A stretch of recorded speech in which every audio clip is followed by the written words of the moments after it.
운전진들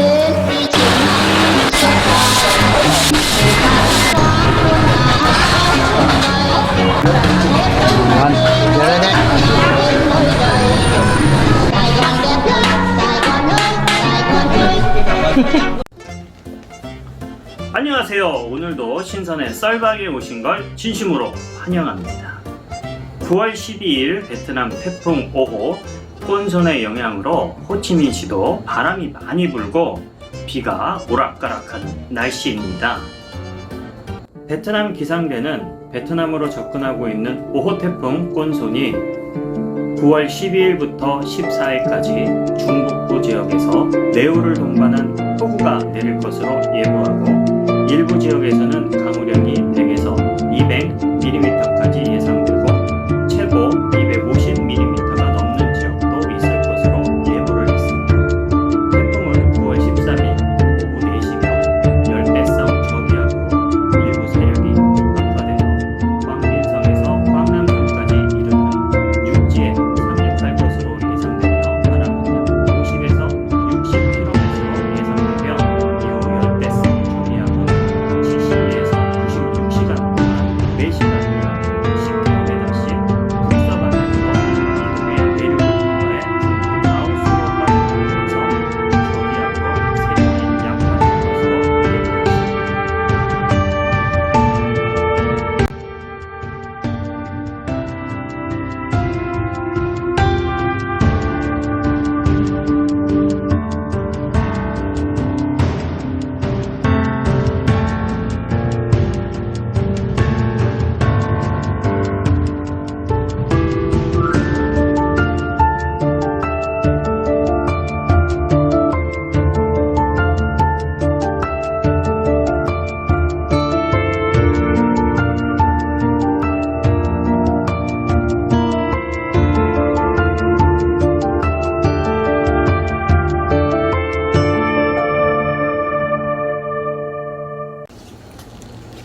베트남 보건부는 9월 11일 저녁 코로나19 확진자는 11,932건을 추가 발표해 누적 확진자는 총 60만 1,349건으로 증가했습니다. 11일 저녁 코로나19 관련 사망자는 217명을 추가 발표해 누적 사망자 15,018명으로 증가하였으며 확진자 순위 1위 도시는 호치민 5,629건, 2위는 빈증성 3,971건, 3위는 동나이 960건, 4위는 롱안성 337건이며 해외 유입 확진자는 5건입니다. 오늘 첫 번째 뉴스입니다. 하노이시 신규 확진자 점차 감소 추세 뚜렷, 뉴노멀 상태 전환 준비라는 타이틀의 기사인데요. 하노이시에서는 9월 10일 기준 하루 확진자가 총 29건으로 나타나면서 최근 코로나19 확진자 감소 추세를 유지한 것으로 나타났다고 합니다. 최근 하노이시에서는 하루 평균 30에서 40건의 감염자들을 발표하면서 이전의 하루 평균 60에서 70건을 비교해 절반 이하 수준으로 감소한 것으로 나타나면서 하노이시에서 코로나19 발병이 통제되고 있는 것으로 추정되고 있다고 합니다. 하노이시에서는 총 4차에 걸친 지시령 16호 시행이 발표되면서 현재까지 약 60일 이상이 지나고 있는 상황으로 조만간 지시령 16호에 따른 거리두기가 완화될 것으로 예상되는 상황이다. 이에 따라 하노이시 당국은 최근 뉴노멀 상태를 대응하기 위한 다양한 시나리오를 검토 중인 것으로 알려졌다고 합니다. 현지에서 여행사를 운영하는 사람으로서 반가운 뉴스가 하나 올라와 있네요. 외국인 방문객 맞이 계획하는 푸걱섬의 예상 진행 절차라는 타이틀의 기사입니다. 최근 베트남 정부가 승인한 푸걱섬 외국인 방문객 환영 시범 프로젝트에 따르면 관광객들은 코로나19 전염병 예방 및 통제에서 안전성이 높은 국가에 속해야 하는 각 여행사들이 등록한 여행 상품에 따라 진행되는 것으로 나타났습니다. 이 프로그램에 따른 여행자들은 백신 접종 완료 증명서 또는 코로나19 감염 회복 증명서 등의 증명서와 함께 비행기 탑승 전에 PCR 방식의 음성 확인서 72시간 이내를 소지해야 하고 12세 미만의 어린이들은 모든 서류를 소지한 부모 또는 보호자와 동반 입국을 할 수 있다고 밝혔습니다.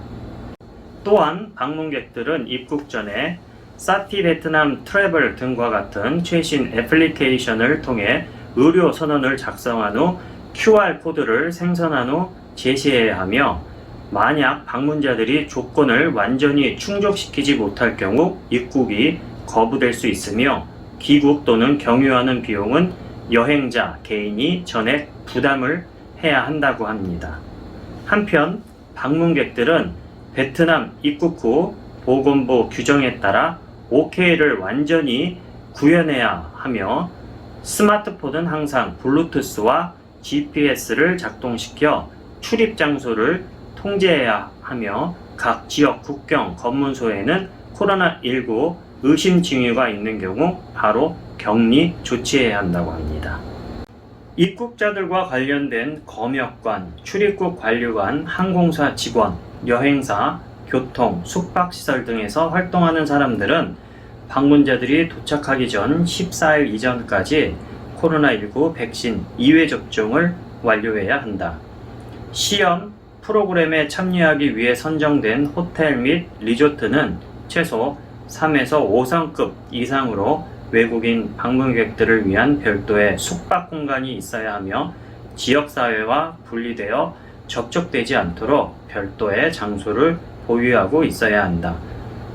한편 해당 시설에는 별도의 샘플링 및 검사 영역을 구성해야 한다. 한편 여행사들은 여행사 면허를 소지하고 3년 이상 운영했던 기업으로 연간 최소 3만 명 이상의 외국인 방문객을 운영했던 여행사로 각 업체들은 법규 준수 요건 외에도 교통부 규정에 따라 전염병 안전을 보장하기 위한 대응 계획을 수립해야 한다. 이에 앞서 베트남 문화체육관광부에서 발표한 계획에 따르면 푸걱섬은 오는 10월부터 6개월 동안 해외 방문객들을 위해 시험적으로 개방할 예정이며 1단계는 약 3개월 동안 지속되고 제한된 서비스 범위와 위치에서 별도의 전세 항공편을 통해 월 5,000명의 방문객을 받아들일 예정이며 2단계에서는 1단계 결과를 평가한 후 상업용 항공기를 통해 월 5,000에서 10,000명 정도의 규모로 확대하고 입국자들을 범위와 대상, 위치를 확대할 것으로 알려졌다. 아무쪼록 푸걱시에서 계획하던 대로 일이 잘 진행이 되었으면 합니다. 다음 뉴스입니다. 호치민시 갈 길 먼 영업 재개, 혼란만 야기하는 현장 3에 따른 음식점 재개장이라는 타이틀의 기사입니다. 호치민시 당국은 지난 9월 8일 갑자기 지난 2개월 동안 중단해오던 식음료 서비스에 대한 영업 재개를 허용한다고 발표했는데요. 영업을 재개하기 위해서 각 식당 시설들은 공장 시설에서 적용하는 현장 3, 현장에서 먹고 자고 일하고와 함께 지역의 당국으로부터 코로나19 검사 등을 통과하고 자체적으로 4T 원칙에 따라 코로나19 구성, 검사 및 계획 그리고 구현 등을 해야 하기 때문에 많은 자영업 식당들은 여전히 활동 재개를 꺼리는 것으로 나타났습니다. 호치민시의 많은 상점 주인들은 지역 구청에 통행증을 신청하고 현장 3를 실시해야 하며 개장을 위해서는 코로나 자체 검사도 통과해야 하고 배달도 지역 내에서만 허용된다면서 예상 수입에 비해 지출이 클 것으로 판단되기 때문에 9월 15일 이후 호치민시 당국의 거리두기 지속 여부를 확인한 후 대응 방향을 결정할 예정이라고 밝혔습니다. 푸녕군 인민위원회 부위원장에 따르면 지난 9월 9일부터 정부 지시에 따라 각 식당들의 테이크아웃 영업 재개가 허용됐지만 지금까지 시당국의 공식 개점 요건을 충족시킨 업체가 없기 때문에 아직까지 등록 신청을 완료한 업체는 없다고 밝혔습니다. 한편 공식 개장한 식당들에 대해서는 구청 경찰들이 영업활동을 하는 동안 수시로 가게 요청에 따라 코로나19 방역 수행 여부를 점검할 예정이며 통행증 관련 정보는 구청이 공동으로 발급을 지원할 예정이라고 언급했다. 또한 식음료 서비스 시설들에 대하여 이틀마다 코로나19 검사를 실시해야 한다는 규정이 이미 기업 및 군 경찰, 전염병 예방, 대응군 등에 대해 실시해오는 일반적인 규정이라고 언급했으며 이 같은 상황에 따라 각 조직들도 능동적으로 수행한다고 밝혔습니다. 호치민시 산업통상부 부국장에 따르면 호치민시에는 현재 약 7,500개의 음식점과 수십만 가구의 자영업자들 중 영업을 재개한 상점은 극히 적은 것으로 나타났다고 언급했으며 한편 호치민시 당국에서 허용된 모든 종류의 비즈니스는 현장 3 모든 직원이 현장에서 먹고 자고 일하고를 수행해야 하며 음식 배달은 배달이 허용된 배달원들을 통해서 진행해야 하고 이들 배달원들은 정해진 지역 내에서만 이동 가능한 상태이며 식당에 재료를 공급하는 일부 식재료 공급업체들은 아직까지 통행증이 발급되지 않아 식재료 공급이 어려워 실질적으로는 식당 영업을 재개하기는 어려운 실정이라는 것이 자영업자들의 주장입니다. 다음 뉴스는 호치민시 당 서기장 9월 말까지 코로나 통제 계속할 수도 단계적 완화 계획이라는 타이틀의 기사입니다. 9월 11일 저녁 호치민시 당위원회 상임위원회는 코로나19 전염병 퇴치 및 경제회복 계획에 대해 논평에서 호치민시가 결의한 86호에 따라 9월 15일 이전까지 전염병을 통제하지 못할 수도 있음을 인정하고 호치민시의 전염병을 통제하기 위해 약 2주 정도 더 소요될 수 있을 것으로 언급한 것으로 알려졌습니다.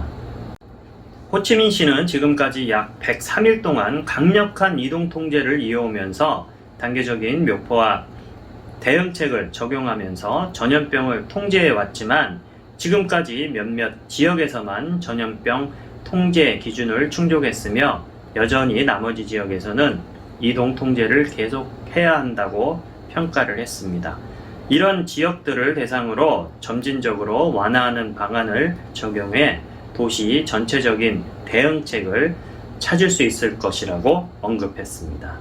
하지만 엄격한 거리두기 조치는 국민과 경제 부분의 이해를 넘어서 지속할 수 없는 상황이다. 이 같은 이유로 호치민시 당국은 전염병 상황의 변화와 각 지역의 위험 수준에 따라 점차적으로 활동을 완화하고 재개할 계획이라고 밝혔습니다. 경제 재개 전략과 관련해 서두르지 않고 단계적으로 로드맵에 따라 다른 전략들과 함께 연계해야 한다고 강조했습니다. 이에 따라 호치민시에서는 9월 15일 이후 대상 지역을 선정해 지시령 15호로 봉쇄 수준을 완화하고 봉쇄가 필요한 지역에서는 지시령 16호를 이어가는 전략을 유지할 것으로 예상하고 있다고 밝혔다. 한편 회의를 마친 당 서기장은 당위원회가 호치민시에서 뉴노멀 시대를 위한 일련의 계획 및 전략 초안을 긴급하게 준비하고 있다고 언급했으며 현재 호치민시 당위원회 상임위원회는 기본적으로 제시된 초안에 동의한 상태라고 밝혔습니다. 어려워지네. 오늘 준비된 뉴스는 여기까지입니다. 끝까지 시청해주신 시청자 여러분 진심으로 감사합니다. 아직 많이 모자란 유튜버인 저에게 좋아요, 구독, 알람 설정은 큰 힘이 됩니다. 저에게 시간을 내어주시는 분들 너무너무 감사드리고요. 구독 버튼에 많은 자비를 베풀어 주세요. 구독하신 모든 분들에게 큰 행운이 함께 하시기를 진심으로 기원합니다. 특히 광고 건너뛰기 없이 시청해주시는 신선 패밀리 여러분 사랑합니다. 오늘 영상은 여기까지입니다. 감사합니다.